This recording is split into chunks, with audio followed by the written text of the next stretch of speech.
Sacred Dreamer Restoring Paradise Developments. Now, I am discussing the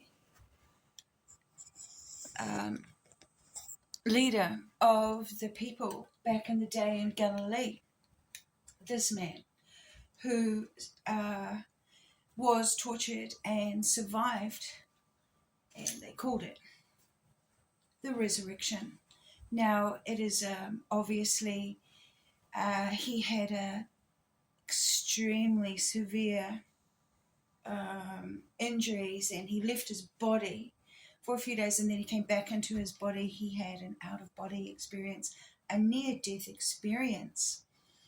This man, now, he knew that he could survive, because when he secretly met with Nicodemus, Nicodemus said to him, "But how can a man be reborn if he has already been born from his mother's womb?"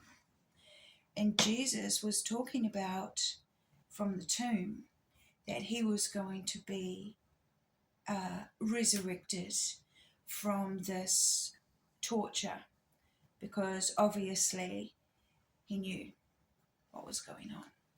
So, and then that's also why Nicodemus and Joseph of Arimathea were the ones who brought the aloe vera to the site. So on subject is so I'm just going to break it down. The boys, they were the ones that brought the aloe veras, and they got the Messiah off the torture thing. And what happened was, when they were working with the body to get it down off that contraption with the pole and all this,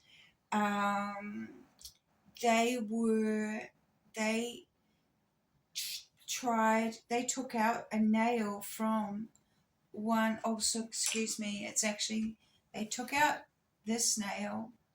All right, so they pulled this nail, and this arm was still nailed into the wood, and sadly the wood was still in that V thing where they put the beam. And when they took this nail out, of course he was unconscious, his body, and there was a terrible pull, a rip. Okay, so it dislocated his shoulder. Well, it didn't, it tore. And that was one thing that couldn't heal. He was a man who had to be like, had like this shawly thing wrapped around like that.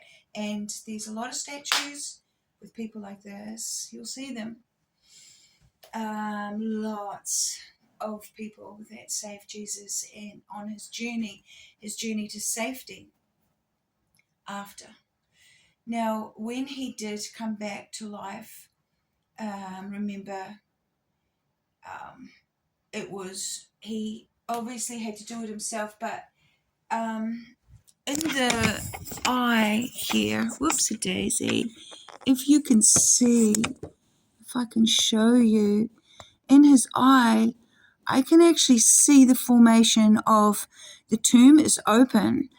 And I've got a funny feeling there's a person or two people that I'm starting to get the distinct impression are photographed in the original shroud from the images that I have been watching, studying, going through, putting into my brain. So, look, okay, so let us continue. So the boys rocked up, and what they did was they have all these, after the Passover thing, there's like heaps and heaps of skins, newly like to be tanned or been stuck in tanning stuff. and they take the big cart of them. Those are for their sacred writings on their scrolls. They use these, the hides, the skins, calf skins, from the lambs and so forth. And the kids, right? The goat kids, the kids. So there was like a cart of that, and they were taking that down to Qumran. And Qumran was this big university, and at that beautiful university, they had watermelon growing there, they had lime trees, they had all this stuff there. It was absolutely gorgeous. It was by the Dead Sea. Wasn't like they were living in these ruins that we see today. Not at all. Okay, it's not what it looked like. It looked speak. And this is before the destruction. And anyway, so they wrapped Jesus. Okay, so when they came and they picked him up at the garden, Mary was there, and they put him on these soft furs and stuff, and sort of wrapped him and stuff as well, because obviously he can't walk. You can't walk when you've just had a nail, you've pulled the nail out from your foot. And they reckon Jesus was in rigor mortis and his body was sort of like bent like this, right? And the things. No, bro, that is not the story at all. One of the photos is he is pushing the point of this nail. Sorry, I've got it wrong. I can't remember which way I'm going now. Pretty sure it's this one. Yeah, on his broken hand. Pushing that through. This is the main image that we see of his grimace that is coming through in the photographic situation when he was like gamma. So, because imagine the energy and the fucking guts that it takes to do that. Now, he knew they were going to kill him. He wanted to be like a hero and not someone that ran away, right? So do or die, he was going to survive it. That's where the subject I want to keep on with. So they take him down to Qumran. And while he was there, they healed him up a little bit down there. And then they went through the Dead Sea upriver in the Jordan, and they travelled up the Jordan to heading to Galilee. They were heading up towards Galilee, but all these Roman soldiers, they were like, "Oh, far out, he's alive! Come on, got to hunt him down!" All this shit, and the thing of Paul on the road to Damascus, and he was on the road, and the stories go, Jesus was walking on the road to Damascus, blah blah blah.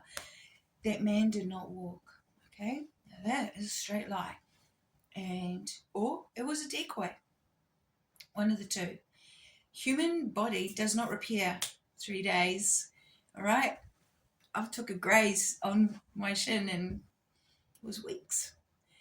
So anyway, Jesus in a boat, and they're heading up back towards Galilee and stuff, and all this. It's going like wildfire. And so he's like, righty, let's not go over to Galilee.